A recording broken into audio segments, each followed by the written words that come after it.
Bonjour à tous, aujourd'hui on voit la partie 2, fractions et droites graduées. Comme j'avais promis, on va cette fois voir les fractions et les droites graduées, mais quand la droite graduée ne commence pas à 0. Donc là j'aimerais trouver l'abscisse, c'est-à-dire le nombre qui est sous cette croix, sur cette droite graduée, seulement elle ne commence pas à 0. Donc comment faire pour trouver l'abscisse qui est dessous? Donc, je rappelle qu'une fraction, il y a un numérateur et un dénominateur. Le dénominateur, c'est le nombre de graduations qu'il y a entre une unité. D'habitude, on fait entre 0 et 1. Mais là, je n'ai pas le 0. Donc, on va compter, par exemple, entre le 7 et 8, ou entre le 8 et 9, ou entre le 9 et 10. Donc, je compte combien il y en a. Je pars du 7 et je vais aller jusqu'à 8. 1, 2, 3, 4, 5, 6. La fraction que je cherche ici sera donc sur 6. Seulement, le numérateur, ici, je dois compter, n'est pas 2/6 comme pourrait le croire l'enfant, parce qu'on ne commence pas à partir de 0, mais on commence à partir de 7. Donc, comment faire pour aider votre enfant?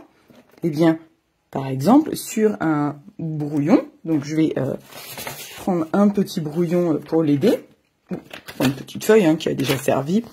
Par exemple, je m'imagine la droite graduée. Moi, elle commence à partir de 7. Donc 1, 2, 3, 4, 5, 6, 7. Après, j'ai 8, 9 et 10. Je sais que la première droite graduée, ici, il y a 6 espaces entre le 7 et le 8. Ça veut dire que à partir de 0, en fait, il y en avait 6 à chaque fois. Donc, ici, j'en avais 6, ici, j'en avais 6, ici, j'en avais 6. On fait un petit schéma pour aider l'enfant à visualiser. Il y en a 6 à chaque fois.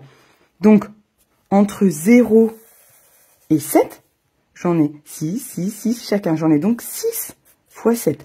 Ou alors, votre enfant peut aussi faire 6, plus 6, plus 6, plus 6, plus 6, plus 6, plus 6. C'est-à-dire ajouter tous les 6. C'est possible. Il faut le laisser faire si c'est sa stratégie.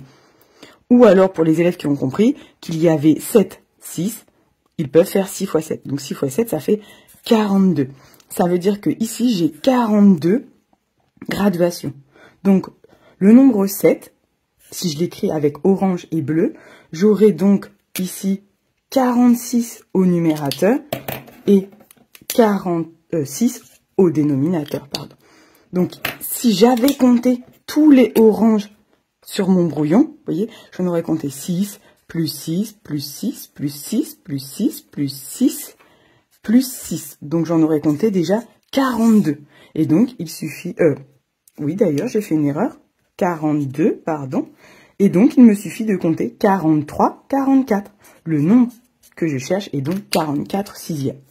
Je vais faire un autre exemple avec la droite graduée en dessous. Donc, la droite graduée en dessous, je compte entre une unité, c'est-à-dire entre 10 et 11 ou entre 11 et 12. C'est pareil.